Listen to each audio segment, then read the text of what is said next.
Hello students, तो कैसे हैं आप सभी। आज की वीडियो हमारी फोर्थ सेमेस्टर के इंटरनल बिजनेस के प्रीवियस ईयर इंपॉर्टेंट क्वेश्चंस के ऊपर रहने वाली है, जिसमें हम पूरा पेपर पैटर्न समझेंगे। क्वेश्चंस कैसे पूछे जाते हैं, डायरेक्ट आते हैं, इनडायरेक्ट आते हैं, क्या लेवल रहता है और कितने मार्क्स में क्वेश्चंस डिस्ट्रीब्यूट होते हैं। तो चलिए वीडियो को आगे बढ़ाते हैं। जिनका भी आने वाले दिनों में एग्जाम है उनके लिए आज की वीडियो काफ़ी इंफॉर्मेटिव रहने वाली है। तो आगे बढ़ते हैं। उससे पहले अभी तक चैनल से नहीं जुड़े हैं तो प्लीज़ चैनल सब्सक्राइब करते हैं और वीडियो को लाइक करते जुड़ जाएगा। डिस्क्रिप्शन में आपको टेलीग्राम एंड व्हाट्सएप का लिंक मिलेगा, उससे भी जाके ज्वाइन कर लीजिएगा। चलिए आगे बढ़ते हैं हमारे क्वेश्चन पेपर की तरफ। फोर्थ सेमेस्टर का 3 घंटे मिलेंगे और 90 मार्क्स का हमारा पेपर रहने वाला है। सारे क्वेश्चन कल करने कंपलसरी 5 होंगे और सारे 18 नंबर के। इंग्लिश हिंदी किसी मीडियम में कर सकते हैं, पर एक बात ध्यान रखनी है, आपको पूरा पेपर एक ही लैंग्वेज में लिखना है।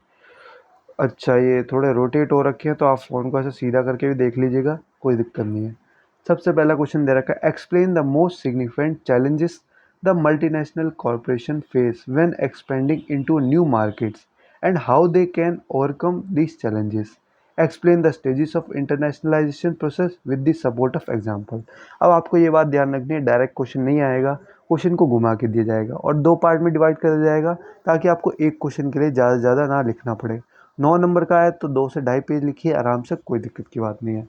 चॉइस में क्या दे रखा है, explain the concept of globalisation, most important topic, and state the driving forces of globalisation. Explain the various modes of entry into international business. Entry कैसे लिखते हैं, इंटर मॉड्यूल मोड्स बताइए इंटरनेशनल बिजनेस में जाने की। Second question, how economic environmental factors influence the decision making process of international businesses, discuss कीजिए। Explain the implication of Hofstede's cultural dimension for decision-making process and risk management strategies in global business operation. अब आते हैं choice में, what are the key consideration for business when assessing the political legal environment of foreign market and how do these consideration differ across industry। अब देखिए पूरा 18 number का question दिया गया है, पर क्वेश्चन को इतना घुमा के पूछा गया है, आप चाहे तो इसे करिएगा, क्योंकि इसमें 18 नंबर का है तो मिनिमम आपको 4 से 5 पेज तो भर के आने पड़ेंगे। ऊपर वाला ट्राई करेंगे तो 2 पार्ट में डिवाइड है, कुछ ना कुछ बना के लिख ही लेंगे।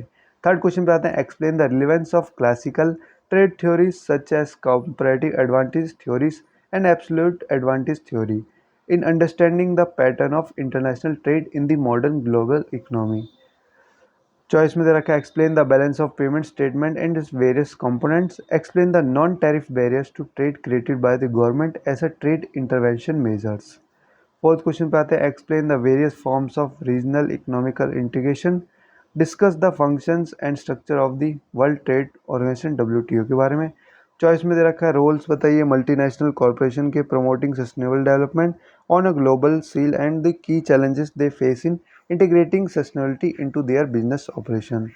फिफ्थ क्वेश्चन पे आते हैं, जो कि लास्ट हमारा शॉर्ट नोट रहेगा, SAARC क्या होता है, फैक्टर्स प्रोपोर्शन थ्योरी क्या होती है, SARC को अच्छे से कर लीजिए। FDI के टाइप्स क्या होते हैं, exchange rate system most important topic, और लियोनटिफ पैराडॉक्स क्या होता है। हिंदी मीडियम वाले स्टूडेंट आप भी देख लीजिएगा, स्क्रीनशॉट लेके आप इनको नोट कर सकते हैं और इनकी प्रैक्टिस कर सकते हैं। तो चलिए वीडियो को ही ख़त्म करते हैं।